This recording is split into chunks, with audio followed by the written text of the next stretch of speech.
Hi, everybody. I have some very strong feelings coming through me, and I also have so much awareness that keeps flowing through me, and I just felt guided to do a video. I chose not to be in the video because I believe that when we look at the physical appearance, whether it be for the good or for the bad, or, whatever perspective, it's a distractor. And I want this to come through the heart. And most videos that I do, that's where I'm coming from.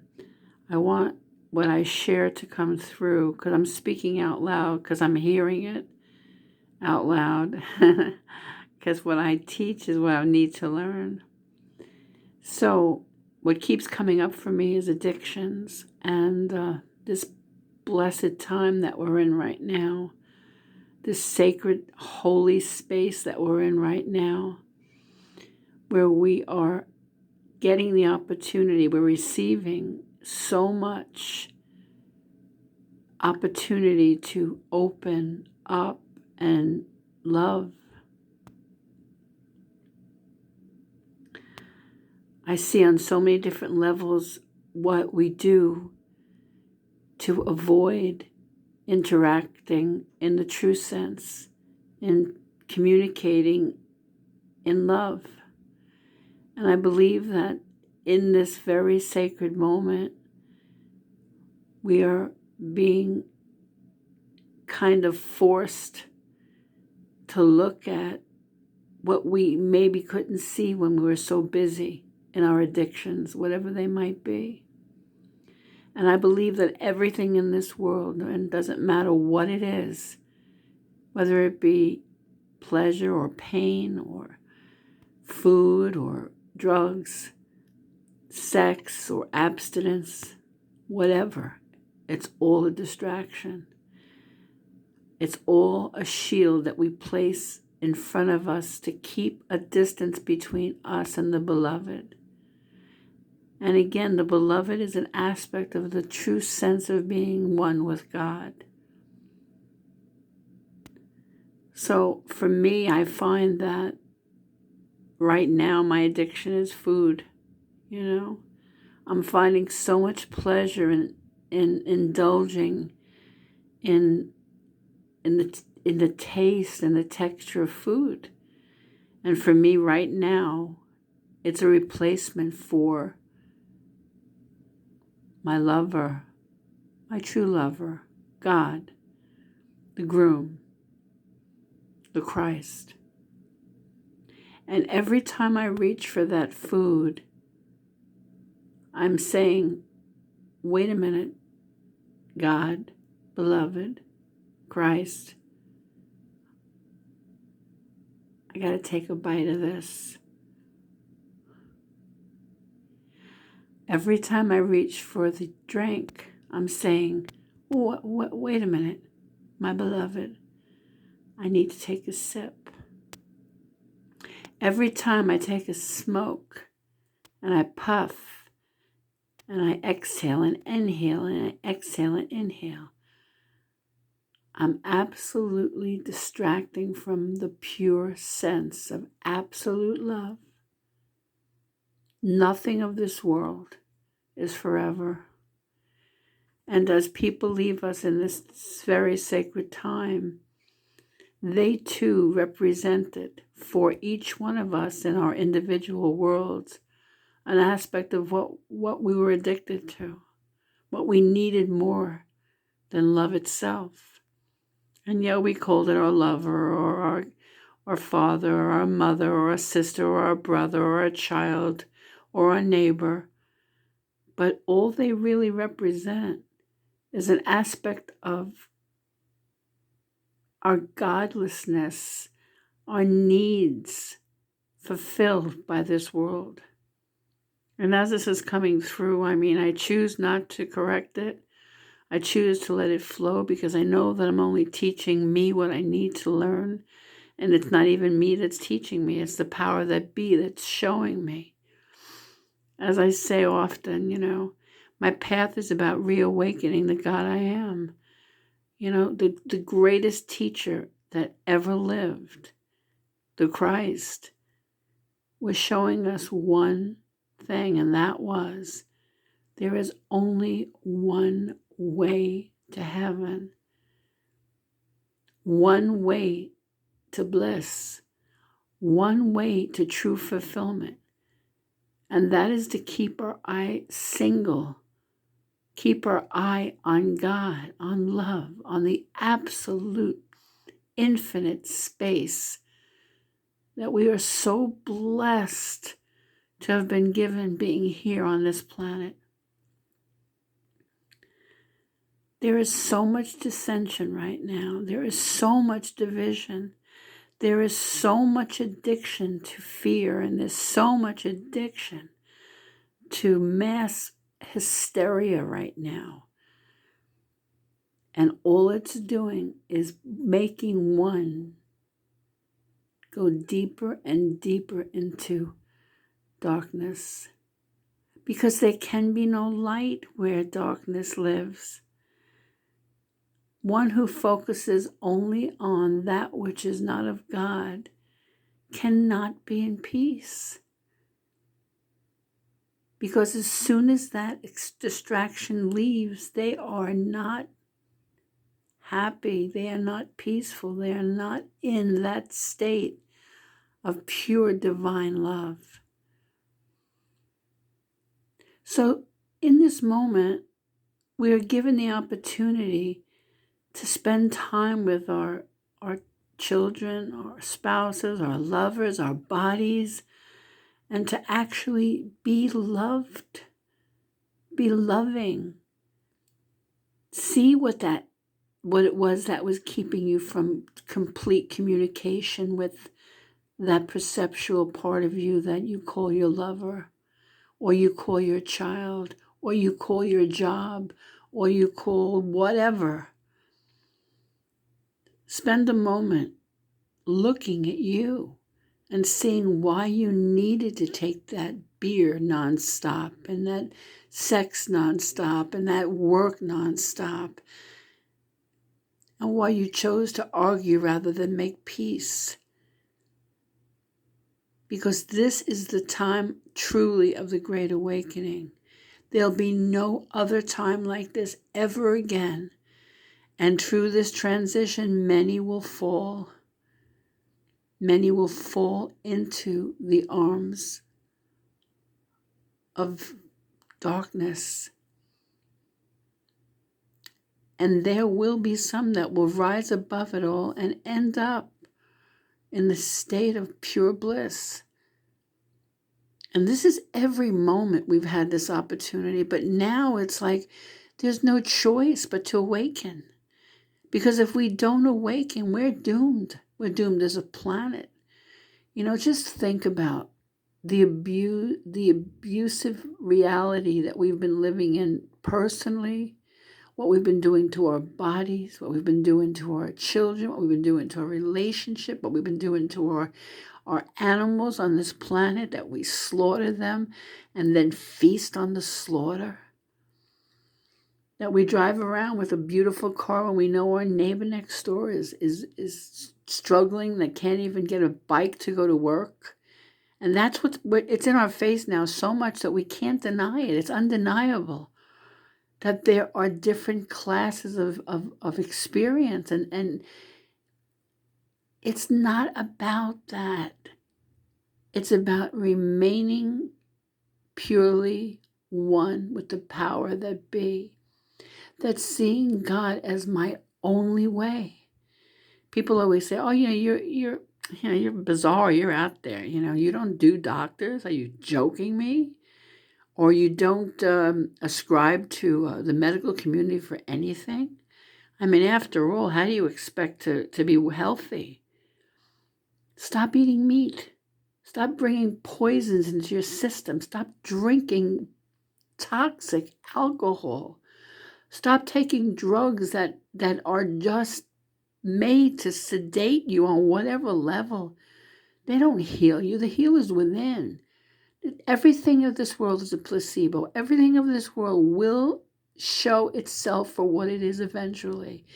We have seen for the last 3 years, which I call the time of revelation, where we have seen total corruption revealed, lies, thievery, abandonment, betrayal, that we put our faith in a government. We gave our power to a ruling class called the government, and we now are paying the price. Tonight, before you go to bed, make peace with your lover. Love those babies that are in your life like never before. Make a decision to put down that beer. Make a decision to throw out those cigarettes. Make a decision to stop using food in place of love. Tell that person that you love them. Say you're sorry for all the shit that you've caused in your life to whoever. I am so guided to share this tonight. I spend so much time alone in deep, deep contemplation. And with all the work I've done, and all the inventory, and all the clearing, and all whatever, I still find it hard to give up this world. Give up the tastiness of that food that I take in. But at least I've made decisions to do proper caretaking, to make sure that the foods that I eat are mostly healthy in the only way that it can be, because nothing of this world is really healthy. And even if we do have a healthy diet, we still need to have that blessed mind where we bless our food. The Buddhists bless their food. They bless all their intake because they know that this world is not about love. This world is about distractions, and this world is about division. And it doesn't have to be that way. There is no political figure right now that's going to do anything to change your life. There's going to be no lover that comes in that's going to do anything to change your life. The only one that has power over you is you in self-directed mind.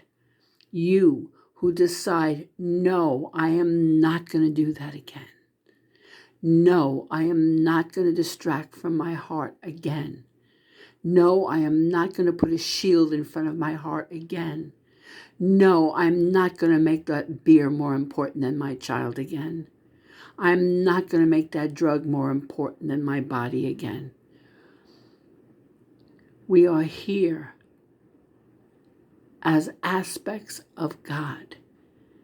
We are here as the receptive principle, God being the male principle. He gives what we're willing to receive and has no judgment as to what we ask for, because we are the decider. He gives, and we take as much as we can take, and we reject the rest.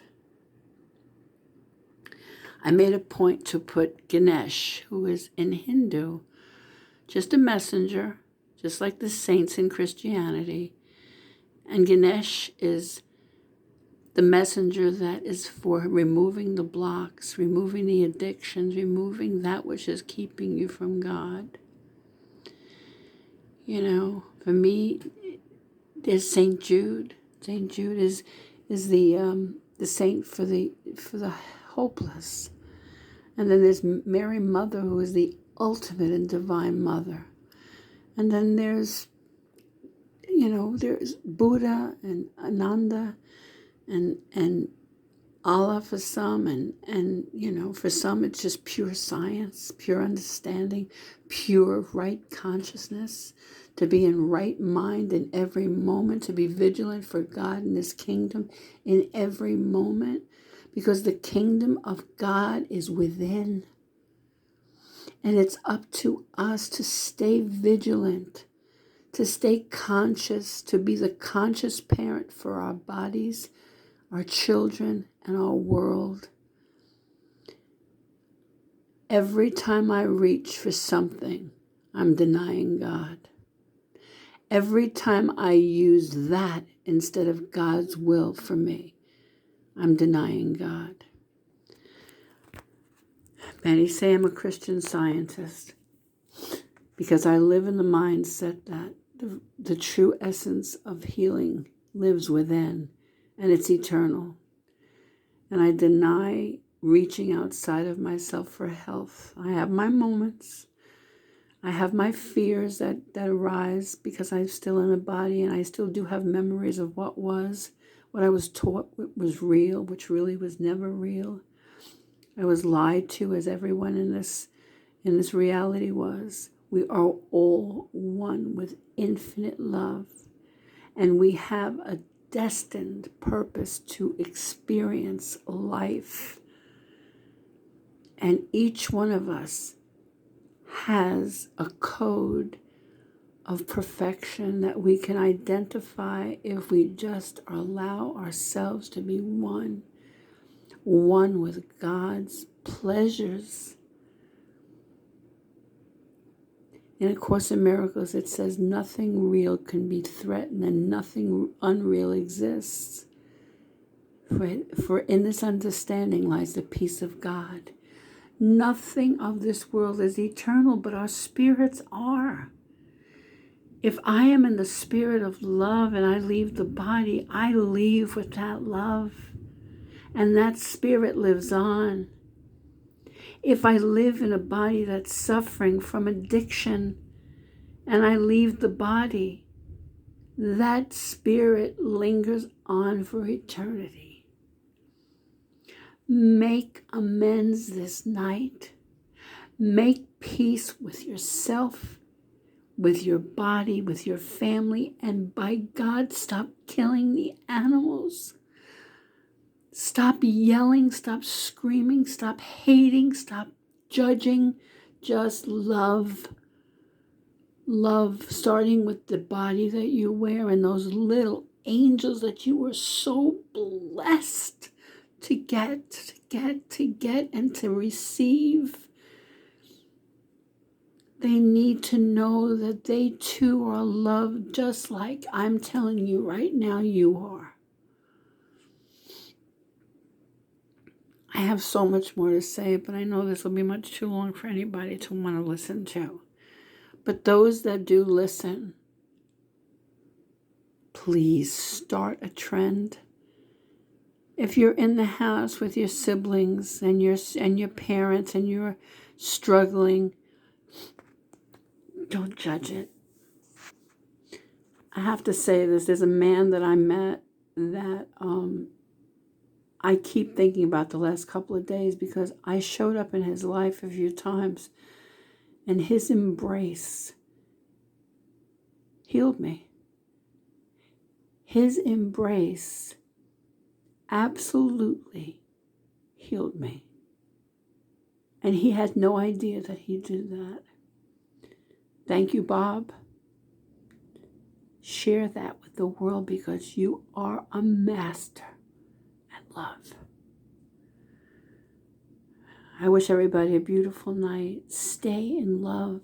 Throw away that addiction. It doesn't serve but to keep you a master of it. A prisoner of it is what I should have said. We're here to master all that has been controlling us. It's time. Now is the time. Talk to your kids, talk to your spouses, talk to your lovers, and by God, if you don't say what you need to say, you will regret it for the rest of your life. Speak your love to someone that you know you love more than anything. Just tell them how beautiful you think they are. Just tell your kids how blessed you know you are to have them. I love you.